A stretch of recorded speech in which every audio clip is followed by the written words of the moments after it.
I appreciate you supporting what Tony and I are doing, man, but I want to deliver lots of value to your follow. If they're going to be listening, let's crush it for them. So whatever they need, you let me know. No questions off limits. So let's do it. Perfect. All right. The intro is pre-recorded, so I'll just hop straight in. Let's go. Dean, I'm so excited to have you here. Welcome to the show. Good to be here, man. So where are you exactly right now? I'm in Scottsdale, Arizona. Actually, Paradise Valley, but that's kind of a weird name. But I'm in Arizona. It's amazing. Actually, the last time I was in the US was actually for Tony Robbins' Date with Destiny, like 3 years ago now. Like, wow. I think it was the last one before this whole pandemic shut everything down. Yeah, well, Date with Destiny is a game changer, man. I think they'll be talking about Date with Destiny in 100 years from now. Yeah, and I was almost not going to go that year because I was so far away. I was in Thailand. It was so expensive to fly there, get the hotel, buy the ticket, and I was like, I have to go do this, or I'm going to regret it if something happens. And I didn't think the world would shut down. I thought maybe he would retire, or he would lose his voice or something because he has so much energy. And it kind of just shows that we don't know what's going to happen. True story. And listen, here's the thing. This pandemic has been different than most things in life. This is the craziest, strangest, most uncertain, fearful time for people, at least in my lifetime, right? But the fact of the matter is, Johnny, life is always throwing us monkey wrenches. I mean, COVID is the one that stands out right now. But if you go pre-COVID in the year before that, or the 5 years before that, or 10 years before that, there's been disappointment, didn't work out. The marketing didn't happen. Your wife or your husband didn't believe in you. Your friends told you were crazy. You felt like an imposter. You lost the money, the deal, like the partner screwed you over, the spouse cheated.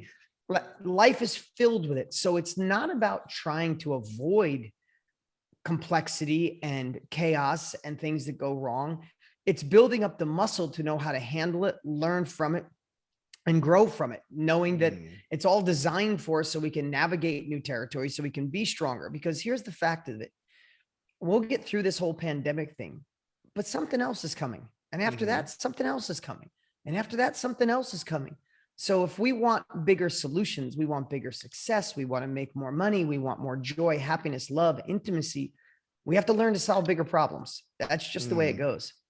That's a really good point, because even though right now it's kind of a universal thing happening, you're right, where there's always something happening to every person at different times, and there's always a reason. And some people can call it an excuse. Some people can call it a valid reason, just bad luck. I mean, you weren't grown into an easy life. I mean, I saw your interview on Impact Theory, and it's crazy thinking that you slept in the bathroom with a plug and a heater with your father because you didn't have the money to live in a place like you do now. Yeah, it's a true story. And it's hard to even remember that. And also, as a kid, I wasn't like the worst thing in the world. I loved my dad. We figured it out. I felt like we were on this journey to try to figure it out together. Like he made me feel like it was him and I against the world, not him. And it honestly made me grow up a lot quicker. I realized that stuff goes sideways and hard times happen. And that was a true story. We legit drug a mattress into the bathroom at night and plugged in a little electric heater. And if he had to go to the bathroom, I'd stand outside and be in the cold and vice versa. But I'd also go to school some days without lunch money. And I'd just tell my friends, oh yeah, I'm not hungry. No, I'm good. I don't like this nasty food. I'd make stuff up. But again, I think, and I don't know how I had the blessing to do this, Johnny. And I'd love to say, oh, while I was going through it, I was so grateful I was hungry. It was no BS. I didn't like it at all. But when I look back at in hindsight, with a clearer vision, I realized that was the road designed for me. It built grit. It built desire. It built this feeling of being disturbed with leaving my life the way my parents had their life. So if I look back, would I change a bit of it? Hell no. I mean, my kids, I feel blessed. For me to say that my kids suffer, they don't. We haven't flown on a commercial plane in 5 years. I'm not saying that to brag. It's like, I worry about it because I had to fight for it. I had nothing. I had no lunch money. My kids don't know what that's like. So I have to work and design things in their life to get grit, to get determination, to have goals, to not want to move backwards, to be the leaders of their own, the captain of their own ship, not living off their dad's coattails. It's all a journey. It doesn't matter where you start, right? It sounds like, oh, that's rich people problems, but I don't want my kids to be two sweetheart, amazing adults who are lazy and don't know how to work, and they're not hungry fighting for their full potential, because that's where kids end up and adults end up looking through drugs and crazy sex and alcohol abuse and all those kinds of things because they can't find fulfillment within themselves. So it doesn't matter what path you're on. I was one extreme. My kids are another extreme. We all have a journey to grow, solve new problems, navigate new territory. And if we believe in it, God, the universe, whatever your beliefs are, sets up these roadblocks to say, are you worthy to get to the other side? Or are you the type that retreats and just let someone else own your life? Yeah, that's really, really powerful and impactful. And I think actually now I'm kind of grateful that I had these hardships and I didn't have this easy life. I used to dream thinking, oh, I wish I got to go to Thailand when I was 18 or to do Euro trip after high school or college, like all these people I've met now. But I don't think they appreciate it as much. I think a lot of them, their parents are paying for it or it's not a big deal. They'll go, they'll drink, they'll party, and then that's kind of it. But I think after having the hardships and struggling to figure out how to make it there on my own, it made me not only appreciate it more, but also just learn more from it. Hey, John, I had a question for you. Do you remember, where'd you go to high school? Lincoln in San Francisco. Okay. So did you have money? Did your family have money in high school? No, not at all. Okay. Your first car, did you buy your first car or your parents buy it for you? It was my parents hand me down. Okay. So your parents hand me down. Here's what I remember about high school. I know this is going to sound silly. Okay. And this is in no way knocking someone whose parents gave them a car or bought him a car. I'm probably going to buy my kids a car. This is not about knocking it. But I remember I worked 2 years to save up the money to buy my first car. Okay. And I bought something fairly nice, even though I had nothing as a kid. I saved up, I worked nights, I worked weekends, I did everything possible. I used to clean that car, Johnny, like I'd clean the wheels with a toothbrush. The inside was immaculate. I made sure everything, because I paid for it. I had to work my ass off to get that car. And I had a couple of friends, awesome kids, still friends with some of them, love them. Their parents bought a car. They could give two craps. And both of them wrecked it within 6 months. It was always dirty. They didn't care because they didn't have to put the time and effort and the struggle to get it. Again, I worry about it with my kids. I'll be honest with you. I have 3 children. One's just a baby. He's 1 year old. But my 14 and 12-year-old Johnny, if you met my kids, and I'm not just saying that because they're mine, but if you met my kids and you walked away, you'd say, they're 2 of the nicest kids I've ever met. Polite, looked you in the eye. Oh my God, what good kids. They are. They're amazing children. They get their homework done. They get good grades. They do their chores. But my biggest fear is that neither one of them have a hunger because they really don't need to. I can't replicate. We live in a 16,000 square foot house. I can't pretend we live in a trailer park. When we fly and I'm busy, we jump on a private plane. I can't pretend we don't have that. Now, neither one of them have, you go in their closet, they have 1 pair of sneakers. Neither one of them have Chanel or any of that fancy stuff. I drive a Ford pickup truck. I wear a t-shirt every day of my life. I do everything in my power for them to see. They both know that most of all my money that I'll make through this life is going to go to charity. They both know that. I'm not leaving them this big pile of money. I'm not trying to be on here talking about my family, Johnny. What I'm talking about is, though, it's so close to home. I recognize just what you said earlier. Like you said, I appreciate it more. I know what it's like to have no food. I know what it's like to struggle. There's some people in the middle and there's some people that are really privileged, like my children. And I don't care where you are on the spectrum. I've been there. And I don't care where you are on the spectrum. We need to find a hunger. We need to go after it like we're underdogs. We have to go after it like nobody's coming to save us. Like we want to own our own future. That's those that succeed. I've seen kids from really wealthy families do absolutely amazing because they had that hunger. They had the ability to fail, and their parents set them up to fail in some cases. So the reason I'm doing that is, why does that relate to you? Maybe you don't have kids. Maybe your kids are older, because I want to share that with you. It's like the fight is part of the journey. The fight is the reward. The fight, the failure, the problems that you can overcome allow you to go faster than those that cross their arms and waiting for someone else to fix it. In today's world, it's like you either own your future, you take responsibility for your future, you know no one's coming to save you, or you sit back and let someone else own your life. And I don't think that's acceptable to anybody. Yeah, absolutely. And it actually reminds me of the people I met at Date with Destiny. There was a certain percentage who just clawed the way there. They like literally took a Greyhound bus from the other side of the country and just figured out a way to get there. And there was another big portion of people who actually had good jobs. It wasn't even that big of a deal for them to spend $200 a night at the hotel, or for $4,000 for the ticket. Yep. It seemed like they had a good life. They had a decent home, nice new car, nice clothes. They can go to restaurants whenever they want, but still something was kind of unfulfilled in their lives. And I feel like this is a huge part of kind of Western society back in the US, that even though seemingly we have it all, people just are unfulfilled. There's something missing.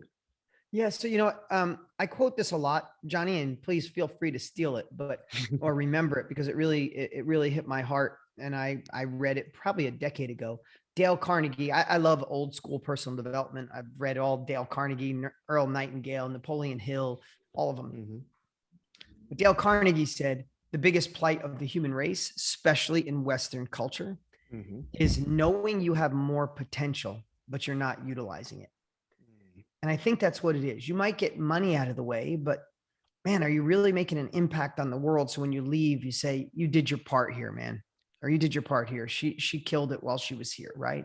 Or maybe the money's there, but you're missing intimacy and passion in your life, or a partner that's got your back, right? Or maybe you got the partner and the passion, but you were meant to make more so you could give more away. When people say to me, money doesn't buy happiness, I'm like, then you haven't given enough away. Last year, I donated more money than I'd ever had in my life. And my wife and I celebrated in such a huge way and felt so honored that we were able to do it. We donated $600,000 to Operation Underground Railroad alone to help free slave children around the world. Like, no matter what your goals or dreams are, if you know you have the potential for more, that's when you're unsatisfied with where you are. And I think we should be unsatisfied, because I don't think life is about a destination. I know you've heard that a million times, but it's about the journey. It's about the growth. It's about contribution and learning and finding a true meaning and purpose. And I think that's what we're all searching for. And for me, and I think probably the same for you, Johnny, that the things that's allowed me to get there faster is modeling and learning from others who've already forged the path and have been there. Because again, we're going to fail. Things are going to go sideways, but people have already failed and gone sideways and come out on the other side. You might as well use their roadmap. Yeah, I like it. So this is kind of a serious question, or kind of a touchy subject, is I meet so many people, especially kind of while traveling, that have kind of started to figure it out for themselves. They went from a life where they're unhappy, they realized there's something more out there. And instead of kind of going through the traditional route of like, first, let's say building a business, working in it for 10, 20 years, selling it, and then deciding, okay, now it's time to give back. I want to help others. A lot of people will decide, let's skip this whole middle section.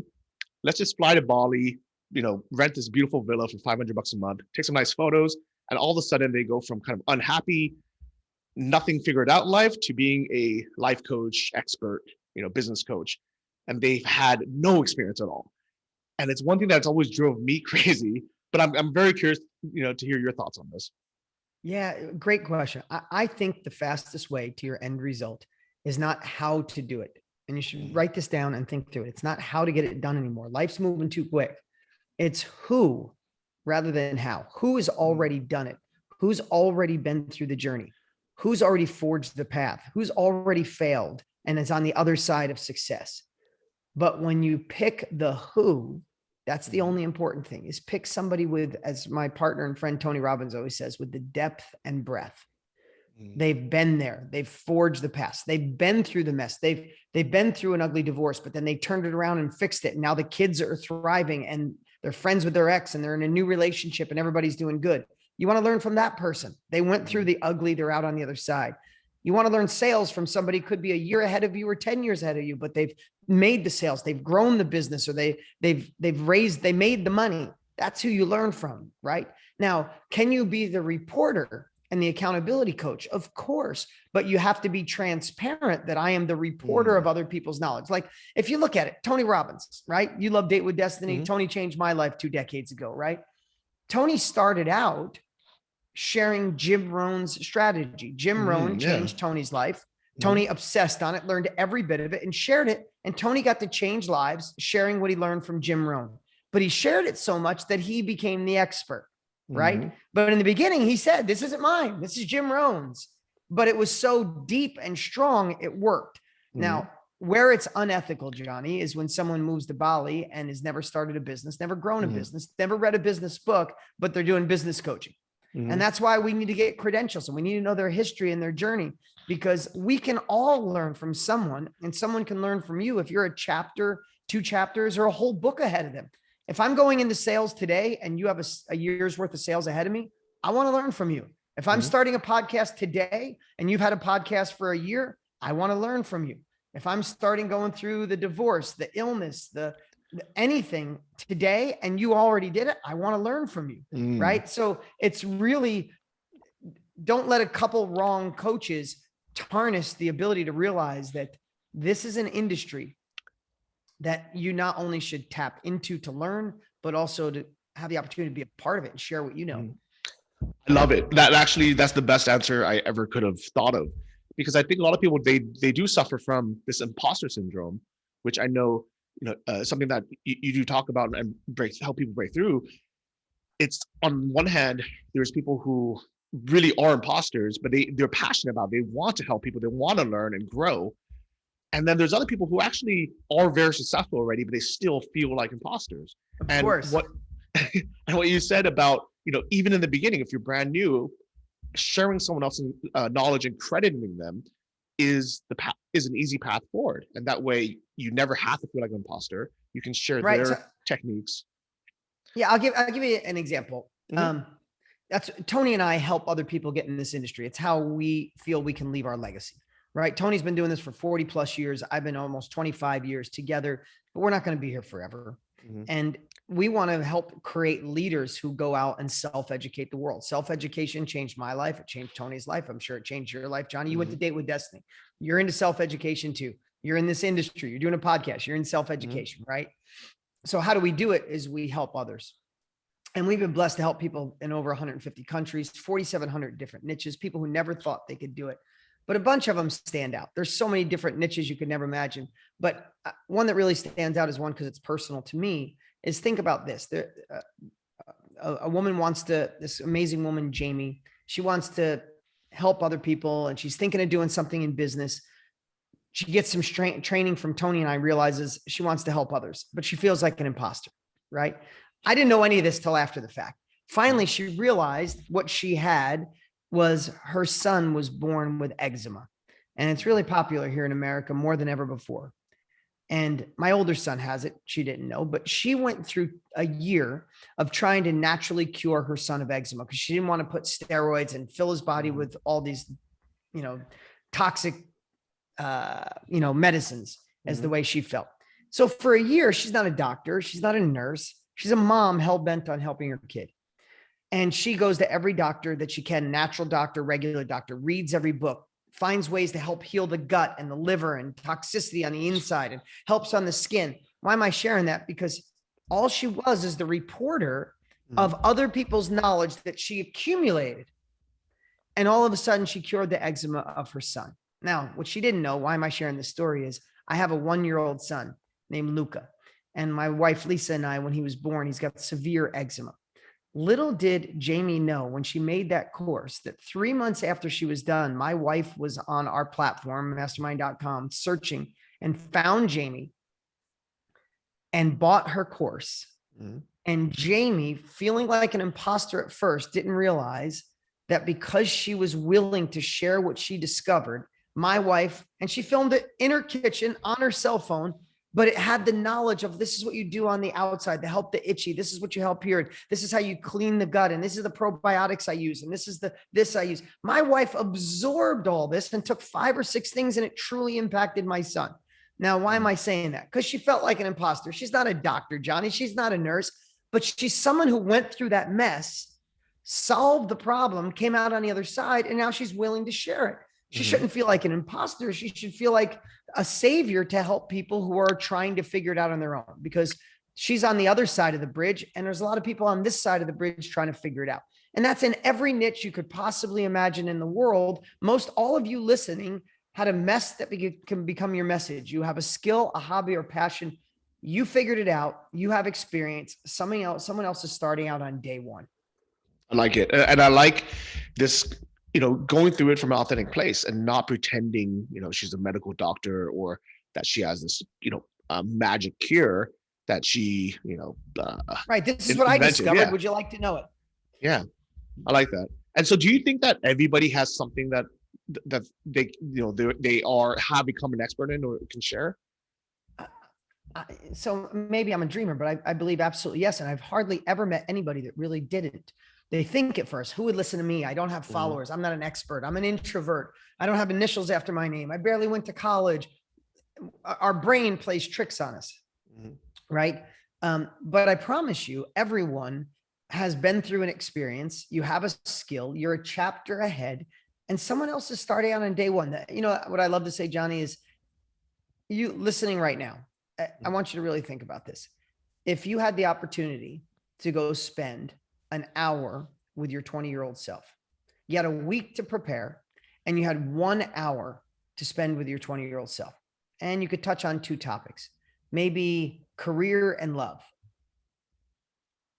I bet you everything in my life that if you spent a week obsessing, like, okay, on love, I want to make sure he loves himself. She loves herself first, and know that she deserves real love, and don't settle, and you're worthy, and you're more than you think. And when it comes to business, your parents are amazing, but don't just follow the norm. Just don't go to school and get that job. You have more. You could be an entrepreneur and focus on marketing, focusing on serving other people. You'd be obsessed. You'd be writing down forever. Do you think you would have value for your 20-year-old self?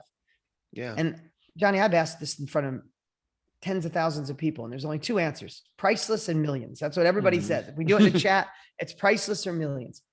Well, here's the thing. Your 20-year-old self could surely use that, but so could countless people around the world. Everything that you thought about, there's somebody that needs that right now because they're like your 20-year-old self, starting new in that area of their life. And they could be 50, 70, 90.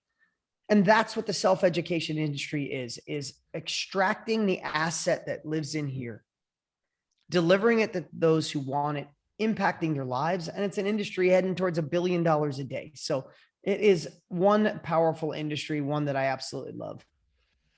It really is. And I don't know what the opposite of imposter syndrome would be, but I feel like it's a shame to not share this knowledge. I mean, this podcast has always been a hobby, and sure, I have some sponsors, and sometimes it breaks even, but really, this has never been my main job. I made all my money in my actual businesses, but I've always done this consistently. I've never missed a month. I've never missed an episode, because I feel bad having all these mentors in my life and these smart, successful people and not sharing this knowledge with I agree. others.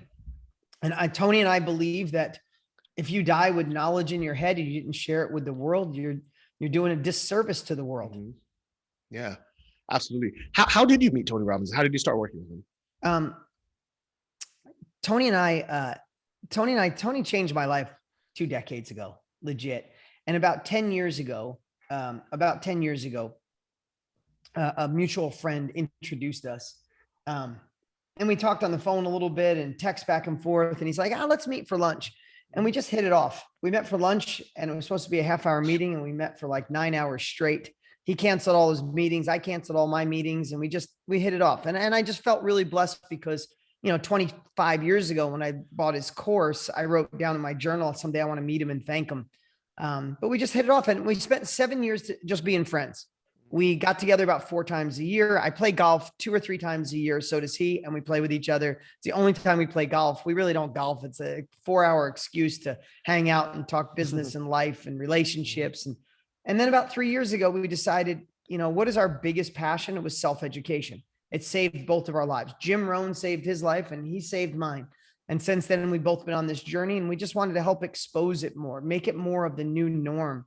And we've been working really hard to do it. And it's truly becoming a movement, some of the things we're working on, because we're empowering people to see that, yes, you have something the world needs. And this is exactly how to get it to them. I love it. And if people want to learn from you and Tony, you're actually having a free 5-day challenge coming up. Oh my God, there's been no better time in history. If anything I shared today intrigued you, write this down. Go to ownit45.com. And go check out the Own Your Future Challenge. We're doing it on May 11th. It's going to be absolutely insane. It's not only Tony and myself. We invited 14 of our dear friends who are in this industry, who didn't know they were going to be in this industry. You're going to know every single one of them, and they're all coming for free to empower you. It is definitely a once in a lifetime opportunity. I know you hear that a lot, but it truly is. So I'd say do 4 quick things. One, as soon as you're done listening, go to ownit45.com, register. Second thing, take the link ownit45.com and literally text it to every one of your friends right now. Because if they don't know about it, they're going to miss out on something absolutely amazing, no matter where they are in their life. Between Tony and all the other guests and myself, it'll course correct, shift their life. So text it to some friends. They need it. Third, put it in your phone. Like legit, pick up your phone, schedule it in May 11th, 2:00 Eastern Standard Time. Schedule it in. And the last thing, I've been saying this a lot. I might sound like a broken record if you've heard me anyplace else, but I'd pretend you paid $5,000 for this training, because in any time in history you could. But these are unprecedented times, and we want to do something unprecedented and pull back the curtain, show you how to thrive in this industry. So pretend you paid $5,000, because if you do, you'll show up with pen in hand with your journal. It's free, not kind of free, totally free, but show up ready to go. And I promise you, it'll be one of those life-changing events. I absolutely believe it. And it's amazing that you guys are able to give this free value. And I think if it wasn't for this lockdown and everybody having, free time and working from home, there's no way you would have gotten some of these names to be available. Even if they wanted to do it, they just wouldn't have the time to do it. Agreed. And that's why I say once in a lifetime. It's not just a slogan, it's the truth. So if you're ready to shift and gain confidence and capabilities in today's crazy world, own it. 45.com, reserve it, get some friends, put it in your phone, and show up ready to play. And that's the number 4 and 5. Yes. Awesome. Dean, it's been amazing having you on. I really love talking to you. Please say hi to Tony for me, and and hopefully all of us listening will be there live in just a few days now. So I'm excited. Awesome, man. Appreciate you, Johnny. Keep up the good work. All right. Thanks so much, Dean. Bye-bye. Awesome, Fantastic. dude. That was